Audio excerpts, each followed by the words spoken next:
आइए आज हम लोग जो है सामाजिक विज्ञान कक्षा 10 विषय सामाजिक विज्ञान, विषय राजनीतिक विज्ञान, प्रकरण लोकतंत्र और विविधता के बारे में जो है जानने का प्रयास करते हैं। हाँ, कुछ बच्चों के द्वारा जो है कमेंट आया कि राजनीतिक विज्ञान क्या है। देखो, राजनीतिक विज्ञान भी जो है सामाजिक विज्ञान का ही एक पार्ट है, जिसको हम नागरिक शास्त्र कहते हैं या नागरिक विज्ञान कह सकते हैं, राजनीतिक विज्ञान कह सकते हैं, राजनीतिक शास्त्र कह सकते हैं। बात एक ही है, जैसे सामाजिक विज्ञान के 4 पार्ट इतिहास, भूगोल और राजनीतिक विज्ञान या नागरिक शास्त्र और अंतिम जो है अर्थशास्त्र। तो उसी का एक पार्ट जो है यह राजनीतिक विज्ञान है, जिसके बारे में चर्चा हो रही है। तो आइए आज हम लोग जो है लोकतंत्र और विविधता के बारे में जानते हैं। लोकतंत्र और विविधता, जैसा कि आप पाएंगे कि भारतीय समाज, भारत में जो है वह लोकतांत्रिक व्यवस्था पाई जाती है और इस लोकतांत्रिक व्यवस्था के तहत जो है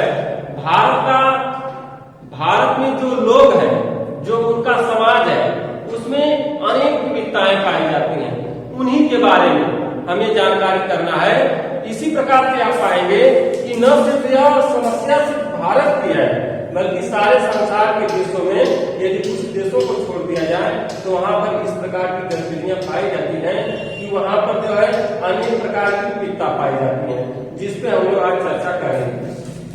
तो सबसे पहले समानताएं, असमानताएं और विभाजन।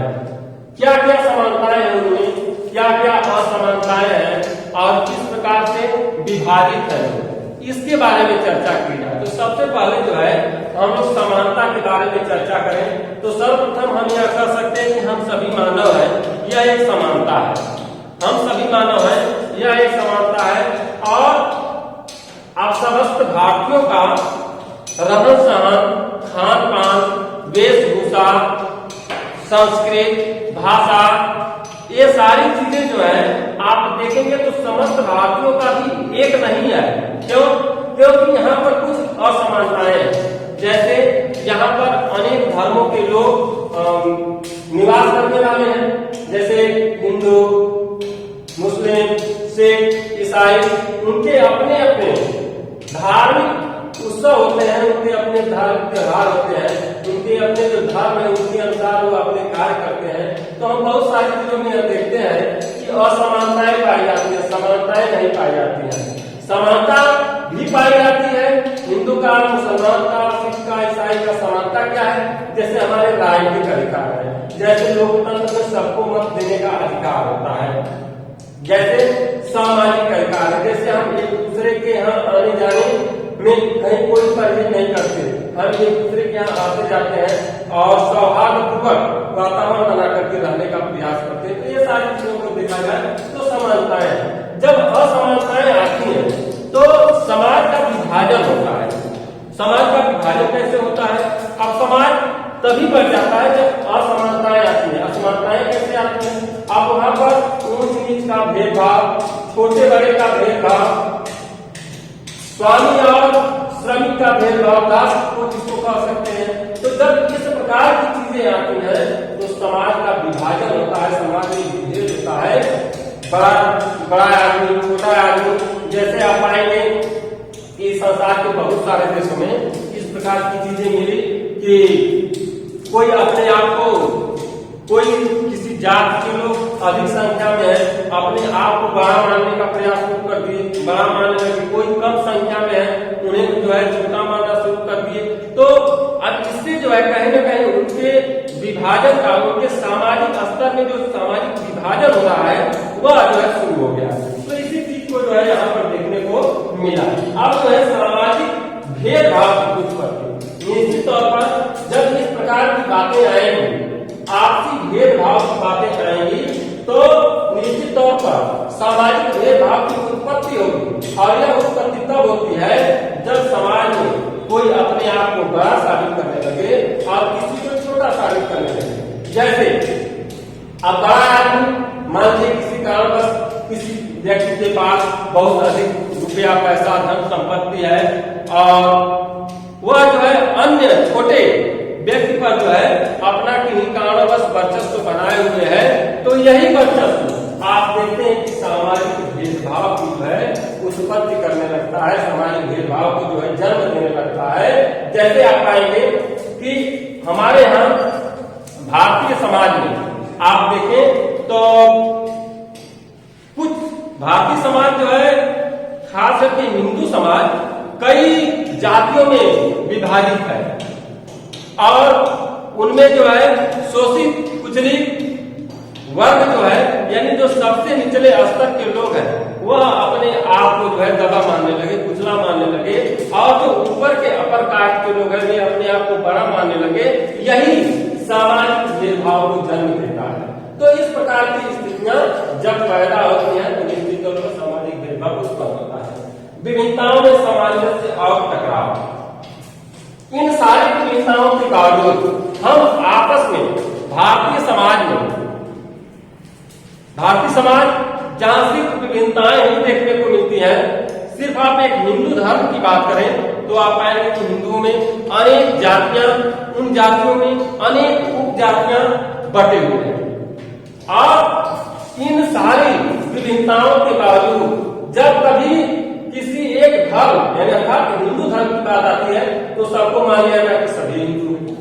जब आप पूरे भारत की बात करें तो देखेंगे कि यहाँ पर हिंदू, मुस्लिम, सिख, ईसाई सभी लोग हैं, लेकिन जब कभी राष्ट्रीयता की बात आती है तो होता है कि हम सभी भारतीय हैं। तो यह एक विभिन्नताओं में सामंजस्य बनाने का होता है और इसी सामंजस्य के साथ साथ हमें आपस में कभी न कभी टकराव भी हम लोगों का हो जाता है।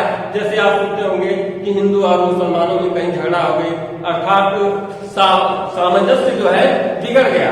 लेकिन इन सारे सामंजस्य को बिगड़ने के बावजूद भी जो है हम कहीं न कहीं फिर से सामंजस्य बनाते हैं और फिर हम अपने समाज में जो है अपनी स्थिति को मजबूत बना लेते हैं। तो यह देखने को मिलता है कि सामंजस्य भी बना लेते हैं, टकराव भी हो जाता है, परंतु फिर भी जब राष्ट्रीयता की भावना की बात आती है तो कहीं न कहीं हम इस बात को स्वीकार कर लेते हैं कि हम सभी जो है एक है, हम सभी जो है इस देश के नागरिक हैं। आगे देखिए सामाजिक विभाजन की राजनीति। अब विभिन्न राजनीतिक दल इसका लाभ उठाते हैं। भारत जैसे लोकतांत्रिक देश में आप पाएंगे कि यहाँ पर बहुत सारे पार्टियां पाई जाती हैं और वे पार्टियां अपने इस प्रकार के नियम, इस प्रकार के कानून बनाती हैं कि वह विभाजन करके, समाज का विभाजन करके और अपने पक्ष में वोट लेने का प्रयास करती हैं। जैसे कोई दलितों की बात करता है, कोई पिछड़ों की बात करता है तो वह दलितों और पिछड़ों का वोट पाने का प्रयास करता है। सेम यही स्थिति आप देखेंगे कि सामाजिक विभाजन अब वह कर रहे हैं क्योंकि जो निम्न वर्ग के लोग हैं, जो छोटे वर्ग के लोग हैं, उन्हें वह अपने तरफ खींचने का प्रयास कर रहे हैं। इससे इसका तात्पर्य होगा कि कहीं न कहीं वे राजनीति में जो है समाज का विभाजन करके अपना कार्य जो है वह अच्छे तरीके से करने का प्रयास करें। इसका परिणाम क्या होता है? परिणामों का दायरा। तो इसका परिणाम क्या होता है कि वह समाज के कुछ लोगों को अपने साथ बांधने का प्रयास करते हैं, अपने विचार, अपनी राजनीति से उनको प्रभावित करने का प्रयास करते हैं। और चूंकि लोकतांत्रिक व्यवस्था है तो लोकतांत्रिक व्यवस्था में जो है वह सबसे ऊंची कुर्सी पाने का प्रयास करते हैं। सामाजिक विभाजन और अंतर आप पाएंगे कि यही सामाजिक विभाजन और अंतर है कि जब समाज का विभाजन होने लगता है तो समाज वर्गों में, जातियों में विभाजित होने लगता है और यही अंतर है कि हमारा सामाजिक सौहार्द बना रहे, इसी चीज को ध्यान में रखा जाता है। तो सामाजिक विभाजन से संबंधित बातें थी, यही लोकतंत्र और विविधता की बातें हैं कि भारतीय लोकतंत्र की बात करें तो यहाँ पर लोकतंत्र में अनेक प्रकार की विविधताएं देखने को मिलती हैं। इतनी विविधताएं शायद किसी देश में देखने को नहीं मिलती। तो आज बस इतना ही, लेसन छोटा है, फिर अगले लेसन में जो है, अगले वीडियो में जो है फिर चर्चा होगी। आज इतना ही, धन्यवाद।